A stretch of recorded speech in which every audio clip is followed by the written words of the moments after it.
talk about a different system that you can use for two-dimensional coordinates. Okay, so we're very familiar with the Cartesian coordinates, the XY coordinates, if you will, right? So we simply draw like one axis indicating this is the x direction, and then draw another perpendicular axis and say this is the y direction. So then now whenever I say, oh, finding the point, x equals, xy equals, let's say 1, 2, then you go like this. Oh, I know this means I walk along x direction by 1 unit, and I walk along y direction by 2 units, and then you go like, there we go. This is the point with coordinates 1, 2. X equals 1, y equals 2. And now I want to say, on the same plane, we can introduce another system called the polar coordinates. So it's just like different systems. So think about, let's say if I want to measure length, I can use different measurements. I can have like meters. I can have like what did I say? Oh, meters, and then I can have like 1 foot, 2 feet, such as such, right? So just a different system. So this is what I want to introduce. So I know that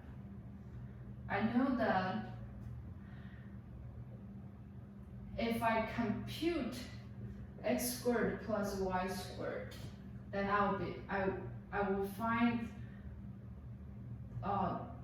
this distance squared. Okay, so if I call this distance r is radius. Okay, if I call this distance r, then x squared plus r squared will give me, x squared plus y squared will give me r squared. Okay, so that's the r. When I connect the origin with a given point that I want to describe, then I now also have a theta going from positive x-axis to the line segment. So I have an angle theta out there. Okay. So now what? Now according to trigonometry, we know that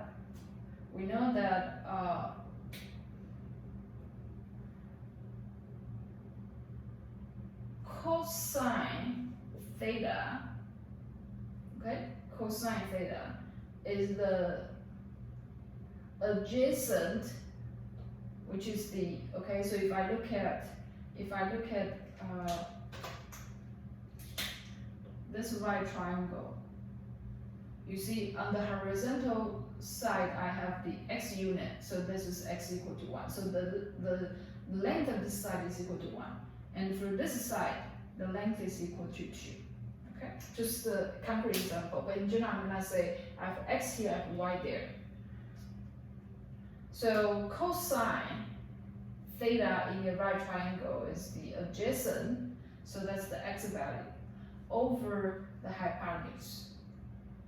Okay, and the sine theta is the opposite over the hypotenuse. So opposite is the y value, okay, opposite to the theta angle over hypotenuse. Okay, so what does this say or to give? This tells us that if you give me r and theta, if you don't give me x and y, if you just give me r and theta, then through these equations, I can find you x is equal to, okay, so now I multiply this equation by r for both sides. X equals r cosine theta. Similarly, down here tells you y equals r sine theta. So now we call the new pieces of information r and theta the polar coordinates. Okay? So hypothetically, if you give me x and y, I can find the r through this equation. I can find theta through these equations. Vice versa, if you give me r and theta, then I can find x and y. For example, we love examples, right? So for example, if I say r theta equals 2, a half pi. Okay, so half pi is same as 90 degrees, just a different measuring units. So what do I have here? Let's still put the x and y on here. Okay, so now I know the theta I have is from x-axis all the way to here, because this side of the angle is a half pi. Okay, so I know it's like somewhere along the y-axis. Okay, rotate a half pi. Then how far that point is away from the origin? That's our radius r, right? And tells us that r is equal to 2. So if 1 is here, then 2 is here. So voila, I have the point has x, y coordinates as 0, 2. Alright? So that's how you use polar coordinates to identify a position of a point on a two-dimensional plane. Okay?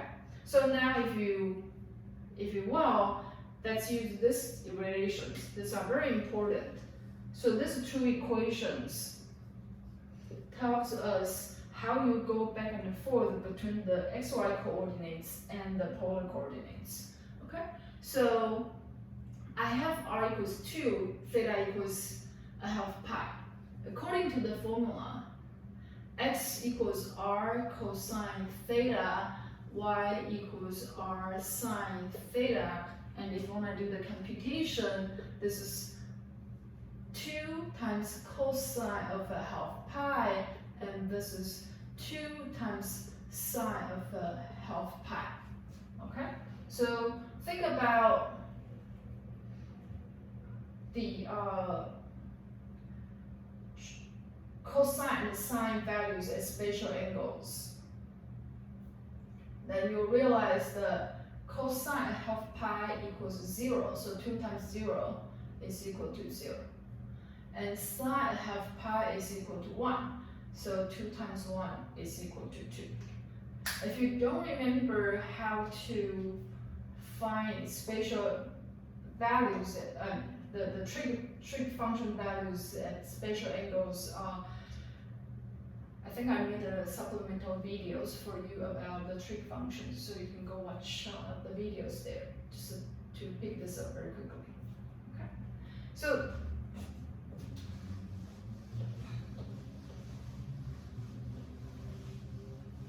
a quick summary. Oops, I didn't mean to just erase the board. Normally I would tell you that I'm going to erase. Guess it's okay. Okay, so polar coordinates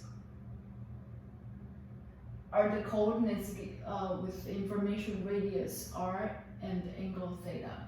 And the important equations we must know is x can be written as r times cosine theta, y can be written as r times sine theta.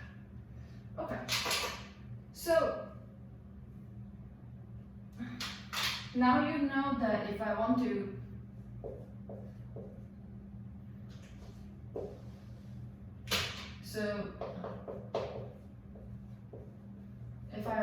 to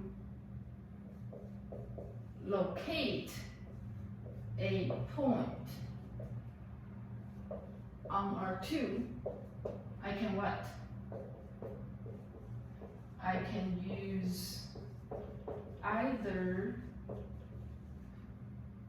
the Cartesian coordinates, the xy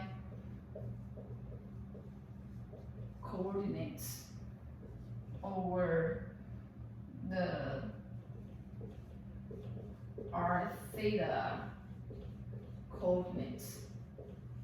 Okay, I'd like to be a little more professional, so let's say polar coordinates. Okay, so now there you go. You have a different system to locate a point on a two-dimensional plane. And we're gonna see how we can use the polar coordinates to describe like curves and other stuff.